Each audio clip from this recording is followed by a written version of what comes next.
So, hello, magandang gabi. I'm back. I'm back. Uh, una muna, shout out muna sa lahat ng Team Green Minded. Yan, hello, hello, hello, hello sa inyo lahat dyan. Kay Ma'am Loves Irene, kay Ma'am Lola Soup Paradise, kay Ma'am Olivia, hello, kalablab ko. Sir RBS, Sir Misterioso, sino pa ba? Basta lahat-lahat ng nakakausap ko dyan. So, ayan. Nag-video lang ako today. Why? Kasi, nung isang gabi, may nag-message sa akin. Yan, may nag-message sa akin. Nagtatanong siya kung bakit daw palagi akong wala at saka kung bakit palaging wala ako sa sa live. Diyan sa live natin, sa tambayan. Oo. So, yun. Shoutout sa iyo. Alam mo na kung sino ka. Hindi naman ako nawala. It's just so happen na napaka-busy ko talaga. Sobrang busy ko sa trabaho. Iilan lang ang nakakaalam sa kanila ng pinagdadaanan ko sa trabaho ngayon. Kasi nung mga nakaraang araw, medyo maluwag pa yung yung schedule ko kasi wala pa akong amo. Ngayon may mga amo na ako. Plus ang dami pang chichebureche. Ang dami pang ano. So ang dami ko talagang inaasikaso to the point na sa trabaho stress na ako. Alam mo yun, ibang klase kasi talaga pagka isip mo yung napapagod. Pagka kasi katawan, pwede mo pa ipahinga eh. Pero pag isip kasi, alam mo yung pipikit ka na lang sa gabi, matutulog ka na lang, naiisip mo pa yung stress mo sa trabaho. Oo, napakadami talaga. At saka ano kasi yan, ganito kasi yan. Tsaka dun sa mga naghahanap ng live ko, kasi may nagtatanong sa akin, bakit daw hindi na ako nagla-live? Kasi ganito yan, um, unang-una, hindi ba kasi ako vlogger? Yung mga live-live ko dyan ng mga nakaraan, mga kuda-kuda lang yun. Pero masaya ako nangyari yun kasi dahil doon nakahanap ako ng mga kaibigan ko. Oo, diba? Ayan. Tapos, um, ayun nga, tapos nakilala ko si Bossing, si Encuentro TV. Yan, si Boss Smokey, hello. Yan. So, siya talaga yung vlogger. Yan, si Kois Ahmed, yan. Sila talaga yung mga vlogger, ng mga kaibigan ko nga. So, at dahil nga sila naman talaga yung mga vlogger, so, ang nangyayari, pinapalamang ko sa kanila yung time na para kasi ang nangyari, parang parang ganito kasi sa kala-live ko, nakaipon ako ng viewers, nakaipon ako ng mga kaibigan. Tapos, it just so happen na nakilala ko si Boss Moki. So, nung natuto naman siya mag-live, so lahat naman ng naipon kong kaibigan, bit ko naman kay Boss Moki. Yan, diba? Para masaya dun. Oo, masaya dun. Hindi lang ako masyado minsan makasabay kasi nga, napakadami kong trabaho. As in, loaded hanggang liig. Isipin mo na gigising ako ng 6:00 ng umaga kasi magtatrabaho ako ng 9:00. Pero prior to 9 o'clock, ang dami ko nang ginagawa. O, 'di ba? O, tapos nasa office na ako 9 o'clock, mag-i-start ako ng trabaho 9, 10, 11, 12, 1, 2, 3, 4, 5, 6, 7. Almost 10 hours ako nasa opisina. Oo. Kaya, alam mo yun, sa everyday na nangyayari sa buhay ko, ano na lang, parang kakain na lang ako, tapos continue na ulit ako ng trabaho. Tapos pagdating ko dito sa bahay, syempre, yan yung time na nagla-live si Bossing. So, may nakakasimple din naman ako na, nakakasabay din naman ako kapag available ako. Tapos, pag nakakakyat ako, aakyat ako hanggat pwede, di ba? Bakit hindi? Sarap kaya. Tapos yun, ay may time lang kasi na hindi ako makaakyat kasi, wala akong mapuntahan. Hindi kasi ako puwedeng mag-ingay dun sa kwarto ko. Magagalit yung mga kapitbahay ko, ang ingay ng bunganga ko. 'Di ba? Ayun. Tapos minsan naman may mga kasi kaya kaya yan kung nakikita niyo palagi lang ako nasa kusina 'pag nagla-live ako, 'di ba? Kasi nga dito lang medyo malaya tayo magsalita. 'Pag naisara mo yung pinto, bahala na ako dito sa buhay ko, 'di ba? Ayun. Tapos, minsan naman may time na kaya hindi ako makaakyat kasi nga, may nagluluto sa kusina. So, maingay, 'di ba? May mute-mute din ng pag-time, 'yan. So, yun lang naman yung dahilan. Pero other than that, wala. Uy, happy ako sa green-minded, Family ko yan sila. Love ko yan sila. matatag ang bonding namin. Alam niyo ba yun? 'Di ba?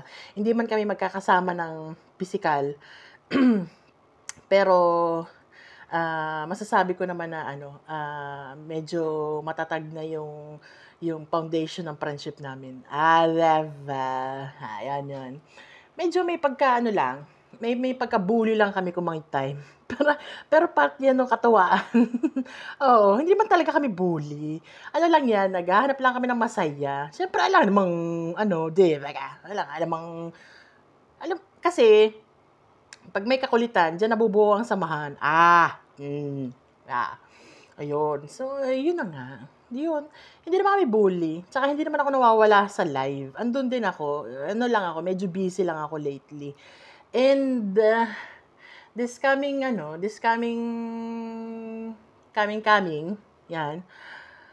magiging mas busy pa ako lalo. Kaya hindi ko sure kung sabihin natin na ano, pero hangga't kaya ko, siyempre susulpot ako diyan, bakit hindi, love ko kaya 'yan, love ko kaya tambayan namin. So yun, kasi medyo ayun nga, sobrang busy ng lola mo. 'Yan, ayun. Kaya yun, yung kasi may nag-chat sa'kin nung isang araw, hinahanap ako ba't daw ako palaging wala sa tambayan, kung may umaway daw sa'kin. Wala nang aaway sa'kin. Tsaka ano, sino ba aaway sa'kin? Bahala sa buhay nila. Maganda nga yung may bashers, bahala sila sa buhay nila. Hindi sila baka move-on sa'kin, bahala sila sa buhay nila. 'Di ba? So, yun lang. Pero wala namang issue. Ano kayo, hindi kami nag-aaway-away sa GC. Akala nyo lang mukhang tunog high blood si Mami Shai, pero hindi. Hindi. Tsaka ganun lang talaga kami ni Mami Shai. Kaya ano lang kami, wala, normal lang kami, 'di ba? Tipikal na magkaibigan kahit magkalayo. Minsan may time na bihira kami mag-usap. Minsan naman na palagi na lang gusto kong kausap. Nakakatamad kasi kausap si Mami Shai, sa totoo lang. Oo, sasabihin ko sa inyo, isi-share ko sa inyo. Pag si Mami Shai tatawag sa akin, iniisip ko muna kung sasagutin ko. Alam niyo kung bakit? Kasi pag si Mami Shai ang kausap ko, kulang ang 1 oras, 2 oras, 3 oras. Siyempre kung may gagawin ako, 'di ba?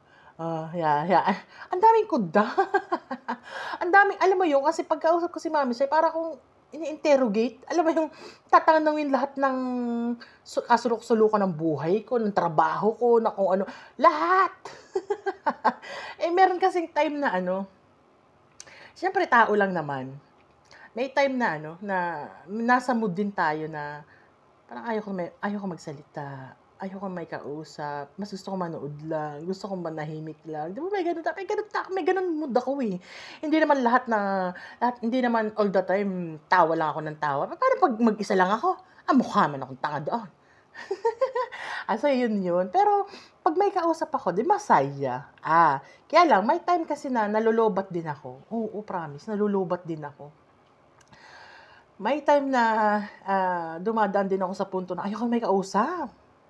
Iritado, may mag-message lang sa'kin ng hindi gusto ng mata ko, taray ko. Shoutout sa'yo, Kois. Yan madalas sumalo ng katarayan ko. Oo. Kasi ewan ko, siguro ano, siguro dala ng trabaho, stress sa trabaho, or basta, siguro nga, ganun. Pero kung issue, wala namang issue. Tsaka wala naman ang aaway sa akin. Di awayin nila ako. Pakialam ko sa kanila. Tawanan ko lang sila. Diba? Ayun. Tapos, ano, may nirereklamo pa sa akin yung isa dyan. Alam ng isang yan kung anong sinasabi ko. Sabi nung isang nag-message sa akin, pag daw haharap ako sa camera, or pag aakyat daw ako sa live, magsuklay daw naman ako. Pati ba naman pagsusuklay, nakita mo? Kasi katulad ngayon, kababangon ko lang. Actually, nag-record lang ako. Ang totoo kasi nito, sa sobrang pagod ko kanina, pagkatapos ko kumain, plakda, tulog. So, hindi ko na alam kung ano nangyari, kung may live ba kanina o hindi ko pa ni-check. Kababangon ko lang actually. Wala akong makitang wala akong makausap. Wala, tulog na. Anong oras na sa Pilipinas? Wala naman ako ibang kausap. Di nag-live ako, kausapin ko sarili ko.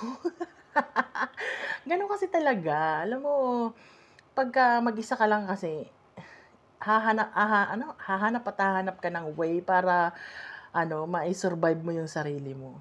Ewan ko sa iba ha, ako gano'n kasi ako, pagka tipong nalulungkot ako, hanap ako ng way kung paano ako sasaya kahit mag-isa lang ako. Ano mo yun, 'pag nahihinaan ako ng loob, for example, may something akong naramdaman na feeling ko na nahihirapan ako, in short, ganyan. Wala, minimotivate ko lang sarili ko.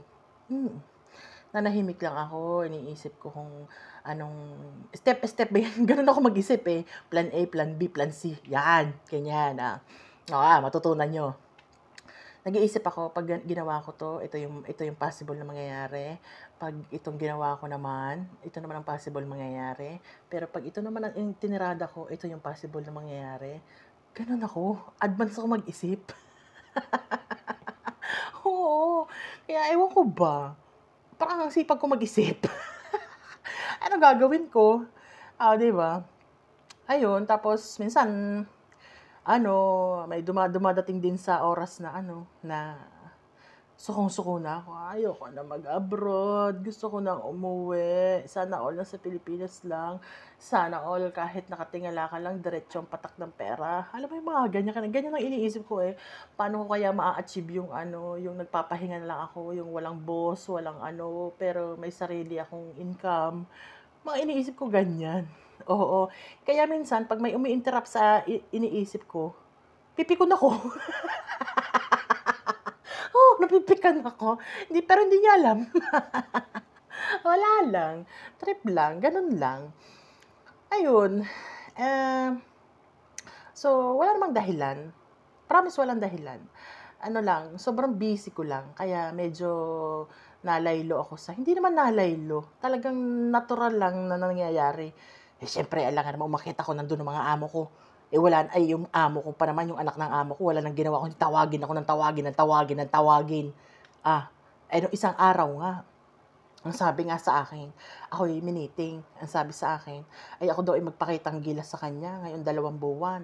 Oo, dahil sobrang stress ko halos araw-araw ng ginawa ng Diyos, kami nag-away na nag-away. Ako'y naiyamot na, napuno na ang aking salop. Oo, ay di ako nagpaalam. Ang sabi ko, siya, ay ako'y aalis na laang at ako naman kaysa naman sa garni ang nangyayari sa akin din, ay ako'y lipat na lang ng trabaho. Yun. Ngayon, ito namang tunay kong amo yung ama, kasi mag-ama yun, eh. Ayaw naman akong paalisin. Ay ito namang anak ay pinoprotesta at ang gusto ko ay ako'y palitan. Ay hindi mo kami magkasundo. Ay di ako'y kinausap. Ang sabi, ngayon daw 2 buwang ito, ako daw totoong magpakitang gilas sa kanya dahil yun ay test sa aming dalawa. Oo.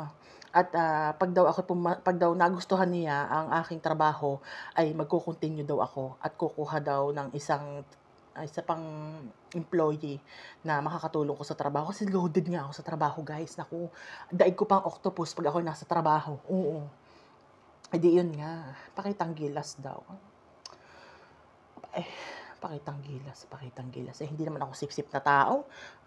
Di kung anong trabaho ko, ang gagabay. Bahala ka sa buhay mo. Kung magustuhan mo, hindi. Basta alam kong ginagawa ko ng ayos ang trabaho ko at alam kong tama, bahala ka sa buhay mo.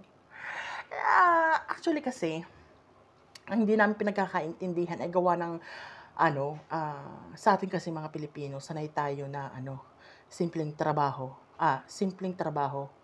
Simple lang din natin gagawin. Or yung mahirap na trabaho, simple lang natin gagawin. 'Di ba? Gusto natin palaging shortcut. Ganon. Oo. Ay, yung anak ng aking ama, ay hindi gayon. Ang gusto i-elaborate ng elaborate. Ang ending naman yun din. Kaya kami hindi magkaintindihan. Ang sa akin, lagi automatic. Diretso tapos, paspas, tapos. Yun din naman ang kakahinat ng sa dulo, diga. Ay, ang kanya hindi. Gagarnihin. Ay ay magaling siya. Ay si utos lang ng utos. Paano ako? Ay ako'y masakit na likod sa kakatunganga din sa computer. Di kami magkaintindihan. Ako'y naiiya mo, dayang. Pero simula naman nang umalis ang kanyang ama, okay kami. Feeling ko pinagalitan. Yun. So okay kami. Actually today, I'm happy today kasi 3 times yata ako nakarinig ng very good sa kanya. Very good. Alay ba? So, ganyan lang yun. Kasi, hindi ko talaga ugali ang sumipsip. Alam mo kasi, sa trabaho ko, kung sisipsip ka lang, talagang dadali ang trabaho mo eh. Kaya lang hindi ko ugali sumipsip eh. Parang, pero iisipin ko, mas gusto ko yung natural ang kalidad ng trabaho ko kaysa gumanda ang posisyon ko dahil sa kasisipsip ko, tapos wala akong alam sa trabaho. Alam niyo yun, gets niyo yun? Okay na sa akin na mababa ang posisyon ko, basta puno ang utak ko. Di ba? Hindi ko kailangan ng sumisip para umakyat ako. Di ba? Basta kaya ko, hindi ko personalidad ng ganun. So, ayun na nga. Yun. Kaya ngayong 2 months na ito, ay magiging super busy yung lola mo. Kasi napakadami kong gagawin. So, ayun na nga. Tsaka yung anak ng amo ko, ayaw na daw niya na may kausap na iba. Ang gusto niya, ako lang ka-meeting niya. Sa lahat ng trabaho, gusto niya ako lang ka-meeting niya. Parang ginawa niya akong assistant manager. Tara, assistant mo synthesizer. Oo.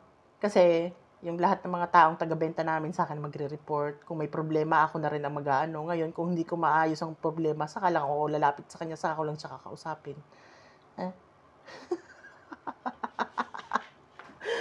Diba? So, ayun. Hindi ko naman ako pwedeng sumuko, guys. Alam niyo naman kasi kahit ganito lang ako ay taong napakarami kong responsibilidad sa buhay na hindi ko naman kayang isang tabi. Oo, sa maniwala kayo sa hindi. Ganito lang ako, mukha lang talaga akong lokaret. Pero ako ay responsableng tao. Diba? Ayun. Pero kahit ganito lang ako, masaya ako sa trabaho ko. Kahit na sobrang stressful ng trabaho ko, masaya ako. Kasi ang mga amo ko, mga dragon, leon. Pero kung iisipin mo, ang dami ko natututunan sa kanila. Oo.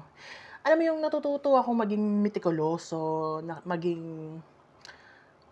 kasi sila mag-type ka lang, magkulang lang ng comma, magkulang lang ng tuldok, issue na sa kanila yun. Sa akin wala akong pakialam, go na ng go, 'di ba? Di ba? For example, nag-type ka, however, tapos comma. Pag hindi mo yun nalagyan ng comma, babalik sa'yo yun. Oo, ganon sila. Parang ako para sa akin, parang, abayan, di ba ganon? Kasi ngayon hindi na. Parang na-adapt ko na yung pagiging perfectionist nila. Oo, kaya minsan pagka medyo na-adapt ko yung personality nila ng pagiging perfectionist, ayan, napapasa ko sa chat. Pagka mahirap ka, pag mahirap ka, mapipikon ako. So, ayun lang naman. Yun lang maikukuda ko ngayong gabi kasi wala nga. Kasi nga, pagkadating ko, kumain ako, tulog, wala na akong kausap, di mag-record. Di kumuda ako mag-isa. Total, ang tagal-tagal ko nang walang upload. Di mag-upload tayo kaya. So, yun. Bukas, ano bang oras na ngayon? Alas 10 na, mag-aalas 10 na yata. Bukas kasi Friday, so wala akong pasok. Pero yan naman yung maglalaba ako. Siyempre, asikasuhin ko naman sarili ko, di ba? Yung mga damit ko, pumasok ko. Ang hirap kaya maging OFW. Solo mo yung katawan mo. Ewan ko ba? Ano nga? Para akong si Superwoman. Ayan. Kaya, hindi ko tatalikuran yan ng aking tropang green-minded. Hello. Hindi ko tatalikuran yan. Oo. Kasi alam niyo sa totoong buhay, yung mga nakakausap ko araw-araw sa live, kayo lang naman kasi ang meron ako. Oo, wala naman akong tropa dito sa Qatar. Wala akong tropa, wala akong kaibigan, wala akong, alam mo yun, wala. As in, bahay, trabaho, live, bahay, trabaho. Yun lang. So, yun talaga mga kaibigan ko. Kayo lang, mga kaibigan ko. Oo. Legit. Ay, shout out pala sa'yo, Dark! Pinapasaya mo ako. Mga magaling. Ayan, alala ko si Dark. Ay, Dark! Ano ga? Naghihintay ako ng upload mo. Mag-upload ka na. Nawawala ang stress ko kay Dark. Alam mo kasi, may time na darating ako sa bahay or kaya sa gabi. Kasi madalas niyan, lalo na pag nag-struggle ako sa trabaho, pagdating ko sa bahay, alam mo yung pipikit na lang yung mata mo, naalala ko pa yung gagawin ko bukas, yung mga task ko bukas, kung paano ko bukas, kung sino kakausapin ko bukas, ganun. Pero nang dahil sa video ni Dark, nakakalimutan ko lahat. Oo, masaya, masaya. Naturally, ang saya. Oo, kaya keep it up, Dark. Ganyan ka lang. Ang saya-saya. Nakita mo ba to, Dark? Pakita ko sa'yo. Ito ay, yan. Ayan. Saint Benedict yan, Dark. Saint Benedict. Saint Benedict yan. Tapos kung ano-anong sasabihin mo sa dasal mong Saint Benedict, pa naman. Ako'y nasampalataya kay Saint Benedict. Bago'y para si sabi ni iba ng pinagsasabi mo. Kroksakti chok mihidux. Nom drakorux mikidux. Ang sabi mo? Sabi mo? Bader retro, sabi ni Ibana. Naku, Dark, paigihin mo. Pero okay yan. Ngayon, kung Ghost Hunter ang pag-uusapan, ay wala. Mahirap kang i-train. Mahirap kang turuan. Charot. Pero kung comedy, ay palumpalo ka. Panalo ka dun, Dark. Panalo ka. Kaya hinihintay ko ang collaboration mo kay Kuis Ahmed. At kung sino man ang iko-collab mo, basta ako manonood ng upload mo. So, gano'n na lang. Bebe ka. Ayun, naiinip lang ako. Wala akong makausap. Ayan. Kaya, shout out na lang sa mga hindi ko na shout out dyan.